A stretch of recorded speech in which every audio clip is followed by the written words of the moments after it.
Assalamu alaikum, grade 8. Welcome back to your online recorded classes. I am Miss Mariam, your English teacher, and today we are going to do a new topic in our English language section of the register.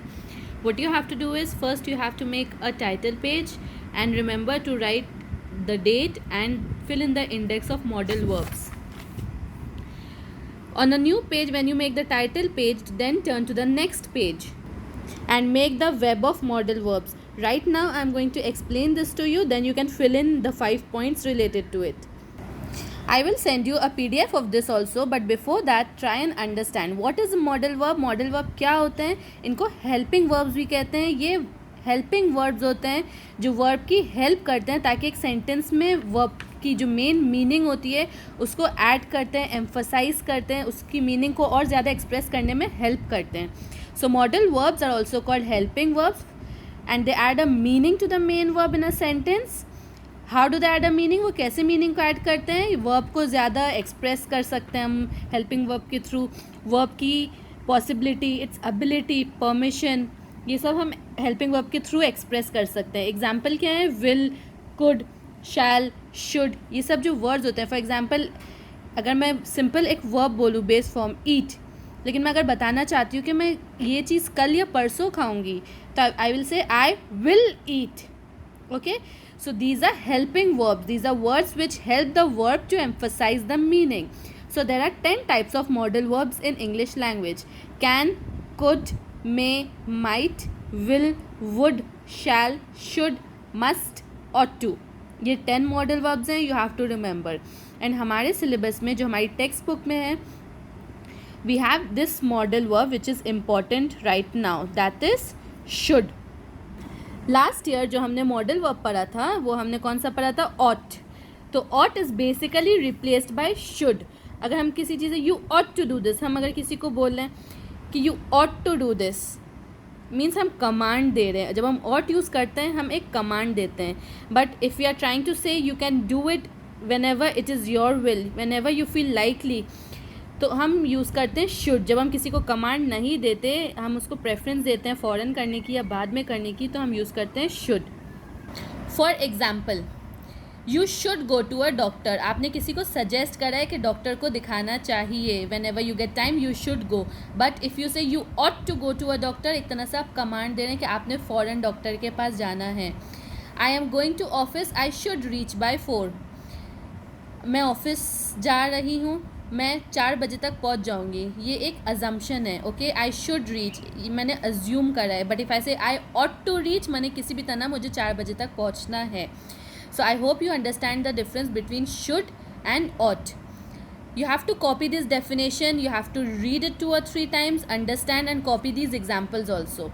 After you do that, on a new page, I will mention again, this exercise will be done on a new page. You have to write date, classwork, day, and then you will write 5 sentences using should. So write any 5 sentences using the word should. Okay, you will write 1, 2, 3, 4 and then you will write 5 sentences. This is your first exercise. Now turn to page number 15 of your textbook. Page number 15. इसके अंदर क्या दिया हुआ है? Express करा जा रहा है, बताया जा रहा है that should expresses obligations. Okay, ought to can be replaced by should. I think you ought to apologize to your grandmother. I think you should apologize to your grandmother. Okay, so this is the difference. You should take your medicine every 4 hours. You should water your orchids every 3 days. You ought to protect your sister. तो should जब आप एक obligation दे रहे हैं, when there is an option, but ought there is no other option. You ought to behave in a responsible way. You ought to complete your work. Now on a new page, this is your second exercise. You will write date, classwork and day. On a new page, write the question, complete the sentences using the modal verb should. इसमें आपने क्या करना है? 5 sentences मैंने दिए आपको. आपने sentence बिल्कुल इसी तरह स्टार्ट करना है जैसे मैंने लिखे हैं. उसके बाद शुड वर्ड यूज़ करना है, मॉडल वर्ब यूज़ करना है शुड, और सेंटेंस को कंप्लीट करना है. पहला मैं एग्जांपल आपको दूंगी. See, I am going to school, I should reach on time. ये एक सेंटेंस है, ठीक है. तो इसमें अगर मैंने आपको ये एज एन एक्सरसाइज देना होता तो मैं लिखती I am going to school, full stop, I, उसके बाद डैश. तो उसके डैश में मैं क्या रिप्लेस करती, I should reach on time. Sentence हमारा बन जाता I am going to school, I should reach on time. इसी तरह आपने ये वाले सेंटेंसेस पूरे करने हैं. पहला सेंटेंस क्या है, it's very cold outside, you dash. ये आप किसी को सजेस्ट कर रहे हैं कि बाहर ठंड है तो आपने क्या करना चाहिए. It's your opinion, sentences will differ, okay, they should differ.